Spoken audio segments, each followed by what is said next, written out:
दशावतार घे ना शब्द. माझ्या जवळ असणारं शिव तेज थोडंसं होईल आता मी तुला देत आहे.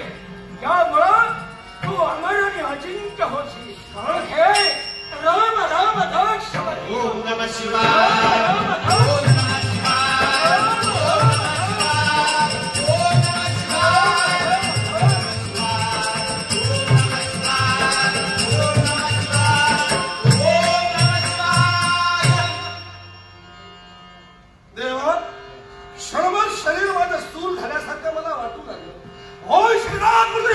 शक्तीने प्रवेश केल्याचा आभास मला होऊ लागला. देवा यामुळे तू अमराने अजिंक्य या विश्वात अमराने अजिंक्य. पण आई प्रत्येक कार्य मला मात्र मृत्यू हा ठेवलेला आहे. तद्वत तुलाही मृत्यू आहे. पण तो तुझ्या हाती आहे. माझा मृत्यू माझ्या हाती. ज्यावेळी माझ्या शिवभक्तांची तुझ्याकडनं छळ होईल. माझ्या शिवभक्तांना छळण्याचा प्रयत्न करशील त्याच वेळी हे शिवतेज तुझ्याकडनं दुरापास्त होईल. आणि त्यानंतर तुझ्या ऋषी कुलात आलेली कन्या तिचं लग्न होईल. तिचा नवरा म्हणजे तुझा जामा. त्या जामाचा कडवे तुझा देवा. क्षणभर या विश्वात मला अमराने अजिंक्य केलंस. पण माझं मरण माझ्या घरात माझ्या मरण तुझ्या हाती आहे. कोणत्या प्रकारे टाळावं याचा विचार तू कर.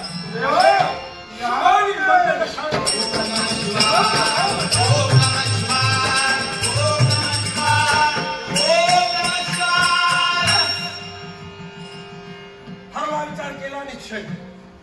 जर का माझं मरण माझ्या सानिध्यात असेल आणि जर का मरण माझा काळ माझ्या समोर मरण असेल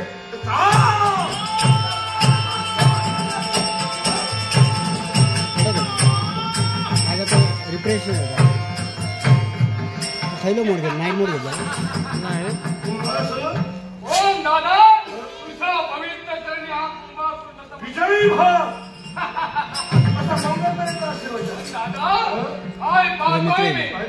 तुमचा वरदान केलं असेल तुमच्या देवाने घागलं वेगळं ते तुम्हाला हा काय प्रकार आहे. बंधू आजच्या घरी पाहिलं असेल तर आलं वेगळं तेच माझ्या शिरात दिसतंय. माझं बघायला माझी शक्ती तेजोमय माझं रूप तेजोमय होऊ लागलं ते तुला दिसू लागलं. याला कारण आपल्या कोकणात करता तुम्हाला माहित नाही का. तुम्ही दादा शंका वाटू लागली कारण पाताळ निघून गेला आणि कैलास मध्ये तुमचा येणं झालं. कित्येक वर्ष लोटली पुन्हा भूमी आला नाही आणि पुन्हा तुमच्या शोधावर माझ्या शोधात माझ्यापर्यंत धाव घेतली. मग सांगा याला कारणीभूत तुम्ही ते कसे. जो आपल्याला इतिहास माहिती आहे बघायचं तर या स्वर्ग साम्राज्यापर्यंत या कैलासाच्या पायथ्यापर्यंत कशासाठी असेल शंभूची भक्ती केली व या विश्व नवरा नदीच्यासमोर नागरी प्राप्त करून देवाने आपलं जवळ शिवते एक शिवते या नंबर वैर्य देवताने तुला शिवते होता शिवत जाणं. या साऱ्या देवतांचा शेवट नक्कीच होणार नाही. मला हे मान्य नाही आहे. याच्यासाठी आम्ही काय करावं. मी माझ्या जवळ पराक्रमानं हे तुझ्या जवळ मला सुद्धा न्यावलं पाहिजे. माझ्या शक्ती मला विश्वास नाही. माझ्या जवळ केवढं शिवतेज झालंय हे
काही का? चमत्कार दमलास की थकलास नाही ना नाही एकच तुझ्याशी द्वंद्व करत नाही. तू एकटा नव्हे तर सहर्ष रूपा तुझी माझ्या नेत्रासमोर दिसू लागली. आणि तेव्हा तू सहर्ष रूपात एकटा सुंदर होतो. हतबल झालो. होय मला जाणीव झाली त्या शिवाजी तुम्ही भक्ती केला. मग नक्कीच एक शिवदेश तुम्हाला प्राप्त झालं. मग ही आनंदाची बातमी आपल्या पता होण्यापर्यंत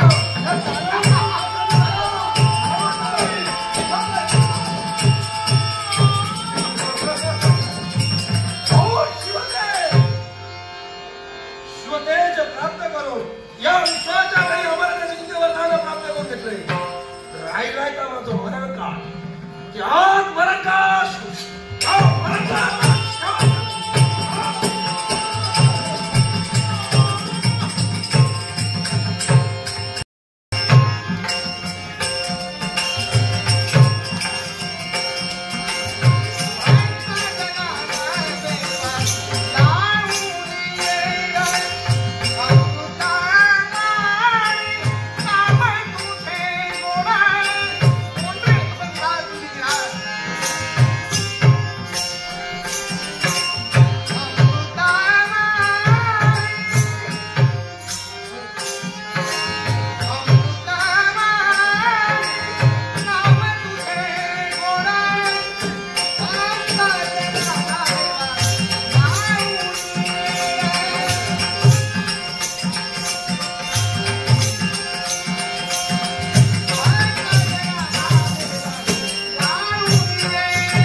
बाबा एवढा समय आतापर्यंत हे माझा देवा देवतांना सहाय्य केलं.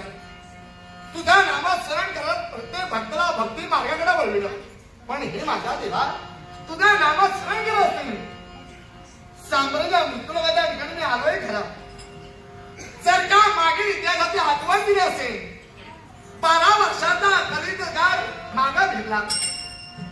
पाता भोनाचा दानवेश दंबासू यानं भोलेनाथाची भक्ती करून शिवतेजाची प्राप्ती केली. जोपर्यंत त्याच्याजवळ शिवती झाली तोपर्यंत त्या दानवाला काही होणार नाही. पण त्या भोलेनाथानं वरदान दिलंय. पण मृत्यांग सुद्धा आगळं वेगळं केलंय. मृत्यांग कोणता असेल दानवाची कन्या हिचं जर का लग्न झालं असेल आणि लग्न होऊन त्या सामाटाकडून या दानवाचा शेवट होणार आहे. पण साम्राज्य पाहिलं असेल हे मृत्यांग कळताक्षणी दानवेश्वरानं स्वतःच्या कन्येला सेनापतीला आज्ञा देऊन अरण्याच्या ठिकाणी सोडली. पण दृश्य घडलंय तर फार आगळाने वेगळं.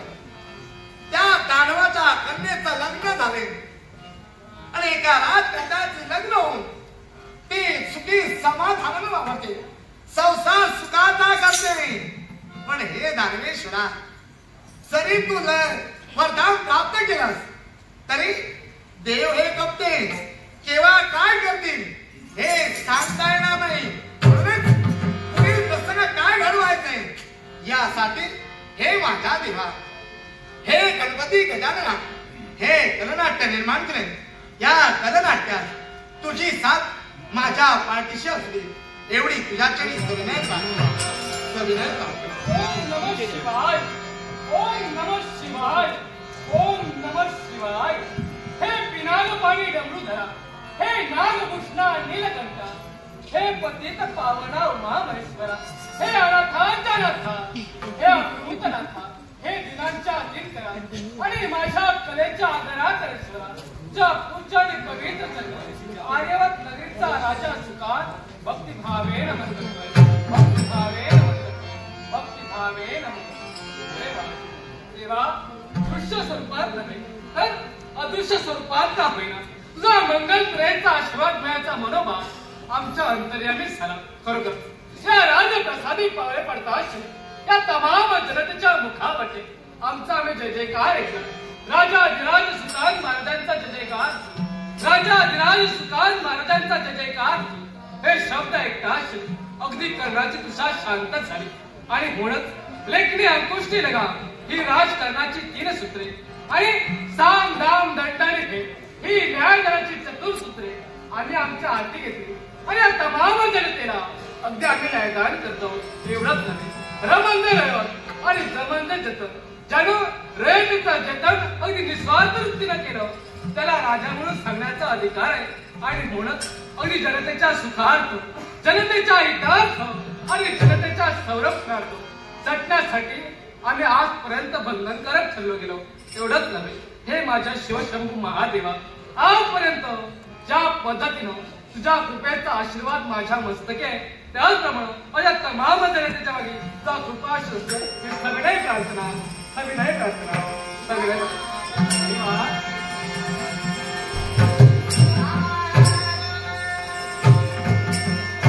नारायणचा आगमन आणि आमच्या राजप्रसाद अगदी स्वर्ग पृथ्वीवारी पाहता एवढंच नव्हे तर तत्व आणि महत्व जाणून आणि भक्त प्रल्हाद इंद्र आणि ध्रुव या तिघांनी ज्यांचं गुरुत्व स्वीकारलेलं आहे अशा ब्रह्मनंदा भूत भविष्य वर्तमान का हे तिन्ही का ज्यांच्या समोर सदैव हात जोडून उभे असतात हे ब्रह्मनंदा साक्षात तुम्ही आम्हाला गुरु समान आहात. आणि म्हणत हे गुरु ब्रह्मा गुरु हे गुरु देव महेश्वर हे गुरु साक्षात परब्रह्म तस्मै हे राजा अरे तुझी किती कानानं बघला दरवळून जाईल असा शिवानी मंगलकरेचा आशीर्वाद तुमचा आशीर्वाद मिळाला मनाला धन्यता वाटू लागली. पण देवर्षी तुमचा मंगल तऱ्हेचा आशीर्वाद या माझ्या तमाम जनतेला मिळावा ही सविनय प्रार्थना आहे तुमच्या जवळ. नाही देणार. नारायण नामाची ललकारी ऐकता क्षणी हा. ही सारी तुझी प्रजा अरे माझ्या स्वागतासाठी सज्जताने म्हणून हे राजा या तुझ्या प्रजेला हा नारद मंगलमय आशीर्वाद देतोय. मंगलमय आशीर्वाद. खरोखर तू हे का बसा म्हणतोय? अरे वा. अतिशय असणार विराजमान माझा व्हा. ठीक आहे. खरंच तुमचा आनंद या राज्यात संपूर्ण आनंदमय वाटला. अरे समाधान वाटलं. अरे जे माझ्या आल्याला स्वागत केलं जो माझा मान सन्मान तू वाटला धन्यवाद देतोय मी तुला. देवर्षी आला कारण तुमच्या मुखातून निघाले शब्द राजास काळ दिला तेना सारा विश्व जिंकता येतं आणि अहंकार सारा सर्वस्वाचा नाश बरोबर आहे तत्वाने उडाशिवाय राजा. अरे आपल्या दरबार व्यक्ती कोण आहे तिची योग्यता काय तिची पात्रता काय हे समोरच्या व्यक्तीला जाणून समोरच्या व्यक्तीचा ज्यानं मान सन्मान लागला तो माणूस विश्वाच्या ठिकाणी खरा श्रेष्ठ झाला आहे. पण राजा मनात अभ्यास होतं. यालाही कारण आहे राजदरबारी तू माझा आदर सोबत केलं. तुझ्या शब्दाला मान देऊन हे राज शासन घोषणाचा कसं मी केलं. पण मी तर काल असेल सात नसून तुझी मुद्दामच हे किती आमच्यावर होईल सहन नसून मुद्दाम या राजा माझ्या राजाच्या मग सांगा म्हणतोय कशासाठी आला? राजा मला सांगे आता म्हणते की रिश्तेने कुणासाठी थकतोयस तू? या तमाम जनतेसाठी होय ना? माझ्या चतुर्वर्णीय प्रजेसाठी जगतोय. मग राजा सावधान म्हणतोय. सावधान? हा राजा त्याला कारण काय असेल तुझ्यावर खरे का तुझ्या प्रजेवर कोणता तरी संकट सार करून थांबा म्हणतोय. होईल राजा. देवर्षी मानव योनीत माझा जन्म झाला. माझ्या जीवनात या संकट महाभयंकर आहे. जर का हे आलेला संकट वेळी पूर्ण केलं नसेल राजा स्वाश्री स्त्रिया वैद्यवच्या पंक्तीला वर्गाची मिळणार आहे. लहान लहान मुलांचा थांबा म्हणतोय. इतरांचे संसार उद्ध्वस्त होणार आहे. कोण शब्द तुमच्या मुखातून बाहेर पडताय? हा? पण देवर्षी सांगा भूत भविष्य वर्तमान जगाची दाखल तुमच्या अंगे. मग सांगा या तमाम जगत जर का मला रक्षण करायचं असेल हा? तर राजा सुखांना आपल्या जीवनात काय करायला हवं? एकच आता म्हणतो त्या देवतेचा भजन पूजन केलं शंभू महादेव होय ना? हा. त्याची आराधना कर. होय त्या देवाची आराधना करायला हवी आहे. कारण आत्मा आणि परमात्मा त्यांचा देश साधण्यासाठी भक्ती मार्ग उपयोगी पडतो. बरोबर आहे. आणि म्हणून त्या भक्ती मार्गाची कस धरून तर का येणारं संकट दूर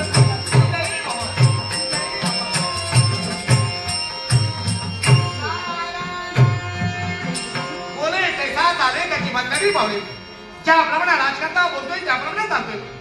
जनतेच्या सुखाला निघाला राजकर्ता स्वतःच्या जीवनाचा विचार न करता जनतेवर आलेला संकट कोणत्या रीतीला दूर करता येईल यासाठी राजकर्ता गेले. पण हे भगवंता हे वैकुंठ जाणार आहे ना तुझ्या त्या नाताचा कोटकोटीपणा स्वर्गामध्ये पाहता या तिने त्याला भ्रमण करावं सत्य का याचा शोध घ्यावा आणि प्रत्येकाला भक्ती मार्गाकडे वळवावं. भक्ता भक्त राहायला हवा. धर्माची धर्म संस्कृती या जगात धर्मानं चालली पाहिजे. एवढ्या समे सूर्यप्रकाशाप्रमाणे देवाचं कर्तृत्व या जगात जगविख्यात व्हायला हवं. म्हणून या नादाची तीव्रता पायपण आहे. पण हे माझ्या देवा तुझं नामात स्मरण केलं असते साम्राज्य का मृत्यूलोकाचं निरीक्षण केलं असेल सारे मानव अधोगतीला चालले. विश्वाच्या ठिकाणी कुणी कुणाला विचारत नाही. बहीण भावाला विचारत नाहीये. भाऊ बहिणीला विचारत नाहीये. मुलगा आईला विचारत नाहीये. जो तो मानव स्वतःच्या हक्कासाठी म्हणतोय हे भरत मानवा. अरे ज्या परमेश्वरानं जो नरजात तुला प्राप्त होत नाही त्या नरजात जर का तुला सार्थक करायचं असेल तर जीवनात येऊन ध्यानाचा विचार करत राहू नकोस. जीवनात येऊन परमेश्वराचं नामस्मरण सदैव तुझ्या मुखात येते. जोपर्यंत भूतलावर माणूस आहे तोपर्यंत माणसाला माणसाची किंमत कळत नाही. पण ज्यावेळी माणूस योलोकी जातो त्यावेळी माणसाला माणसाची खरी किंमत माणूस मेल्यावर कळते. या विश्वाच्या ठिकाणी कुणी कुणाचा नाही. कुणी कुणाचा नाही. कुणी कुणाचा नाही. नाही रे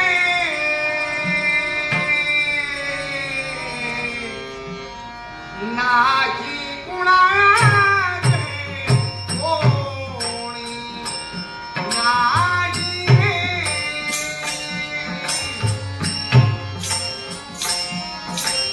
नाही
नाते सखे सोयन मेरा मागे सर्व राहिल उठील धागे दोरे हे माझा देवा मेरा मागे सर्व राहिल उठील धागे दोरे नाही रे नाही कुणाचे कोणी नाही रे नाही कुणाचे कोणी नाही रे नाही कुणाचे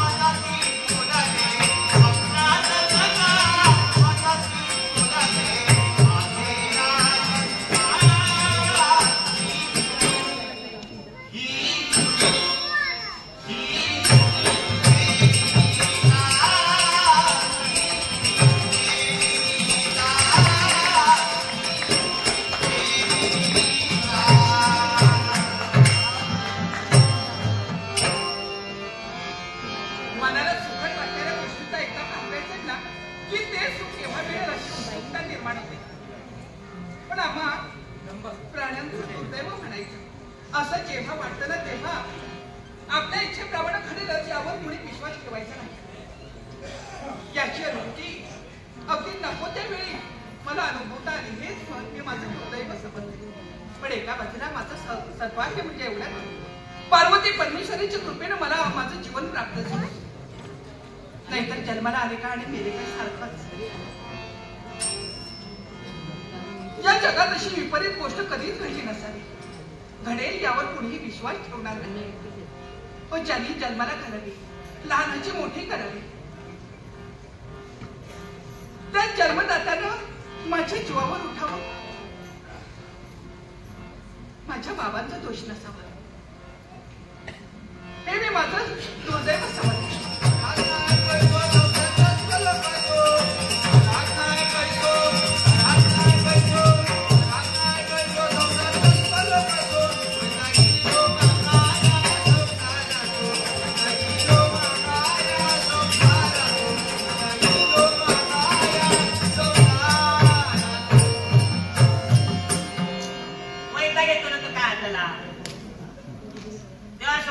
संसारात वैताग आहे शपथ म्हणतात दाखवता न कर्माचे गती आणि कोंबड्यांनी हसतात का तुका काय कळत कोंबड्यान ठेवताना हसली तुका वाटता माणसाचं येईल काय कोंबड्या काय तुला छाळ येतात समजणार तसा आमचा झाला त्या खात्याच्या इथे कपार होते कसला विचारू नको समजण्यात मा पण करत नाही काय सगळ्यांना वाटायला लागला तर झाला तर मोठा झाले तसं लोक म्हणायला लागली कुजबुजायला लागली सगळी हाय बाई बी गेली खय गेली तरी कुजबुजायला लागली. किती आहे लाटच्या बरा दिसता लाटच्या बरा दिसता लाटच्या बरा दिसता.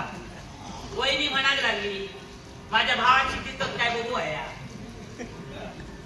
काकी म्हणाली तुझं भाव किती माझं काय दीर मेलो म्हणजे माझ्या दिरात दिल्यांचं काय आला या त्यांच्याच भांडणार आहे.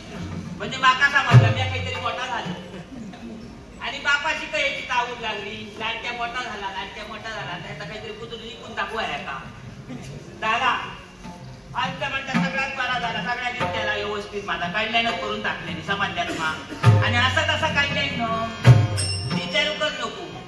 बापाशी सांगण्याची स्वर्ग झाडली ती बघ तरी कसली हाडली ती विचारू कर नको म्हणाले काही एक जाईल बियात नको खरात गेला का राशीच्या राशीच असते अशी स्वर्ग राहिल्याने माका आणि त्यांनी तसाच सांगला जेव्हा स्वर्ग ती गेले का बघू घरदार बघू आहे म्हणा पहिले बघू गेले तेव्हा रोवलो हो आणि सांगलो मोठ्या फाटल्यात बोलवलो शेतीच्या मळ्यात मोठ्या आणि काय सांगलो त्याच्या मी उभं असत का सगळा माझा बापाशी वाटला का जो मोठं मोळ हा त्याच्यात उभं रोवलो ते तो अख्खं मोळ असतो हे फाटक्या चपला रोवलो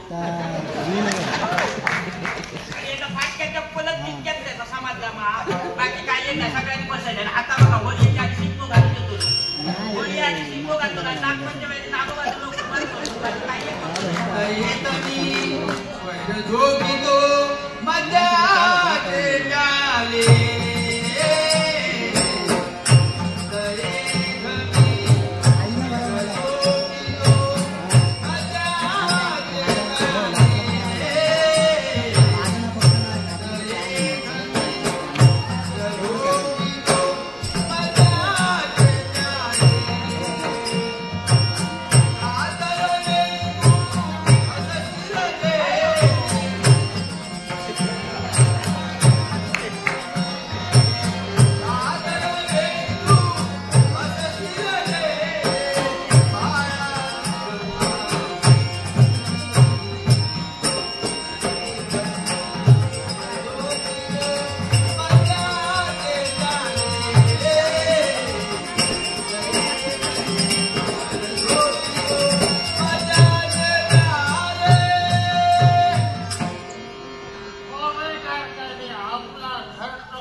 लोकांका फसयले तितक्या फसयले माका फसयले ह्याची एक गजाल सांगते तुका समजल्या कोण होते ना त्यांच्या सांगा घरात राशीच्या राशी असते जेव्हा इथे ना तेव्हा पहिला उमरो वाटायला सांगला उमरो कसलो होतो कर्मा तो सकाळचा नाणी खायला आणि उमऱ्या सांगायचं तो बघा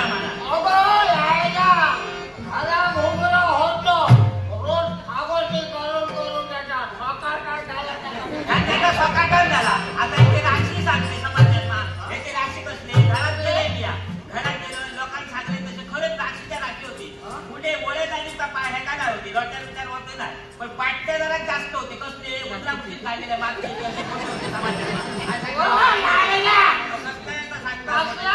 मोठा मोठा सांगण्याची मुले घालवायला दुकान राहिले बाकी काही एक करू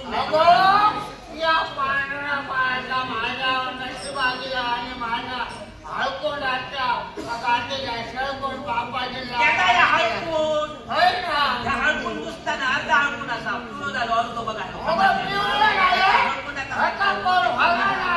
घरात असल्या तो हळकून ह्याच्या घरात हळकून आधी व्हाया ह्याका सळकून बाळा होते नक्की ह्याका हळकून नको ह्याच्या घरात हळकून होता